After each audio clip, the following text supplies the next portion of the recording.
কিছুদিন আগেই ফ্রান্সের বিপক্ষে হারের পর বোস্টনের গ্যালারিতে নেইমারের নামে স্লোগান দিয়েছিলেন ব্রাজিলের সমর্থকরা। বারবার ইনজুরিতে পড়লেও নেইমারকে ২০২৬ বিশ্বকাপের সেলেসাও স্কোয়াডে দেখতে চান তার ভক্তরা। তবে ব্রাজিলের সবশেষ ২ ম্যাচে স্কোয়াডে জায়গা না হওয়ায় গুঞ্জন উঠেছে নেইমারের জন্য ২০২৬ বিশ্বকাপের দরজা বন্ধ করে দিয়েছেন কোচ কার্লো অ্যানচেলোত্তি।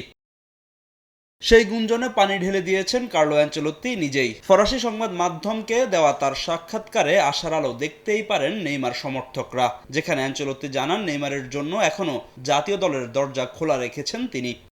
নেইমার একজন দুর্দান্ত প্রতিভাবান খেলোয়াড়, তাকে দলে চাওয়াটা স্বাভাবিক। আমার বিশ্বাস সে আমাদের আগামী বিশ্বকাপ জিততে সাহায্য করতে পারে, তবে নিজেকে প্রমাণ করেই একাদশে ফিরতে হবে।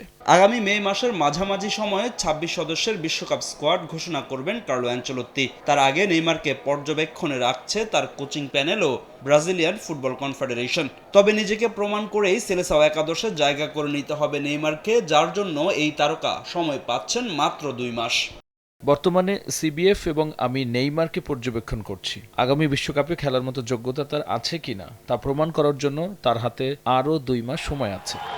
৭৯ গোল করে এই মুহূর্তে ব্রাজিলের শীর্ষ গোলদাতার আসনে আছেন নেইমার জুনিয়র। হাঁটুর ইনজুরি কাটিয়ে নিয়মিত খেলার পাশাপাশি গোলের দেখাও পাচ্ছেন সেলেসাও তারকা।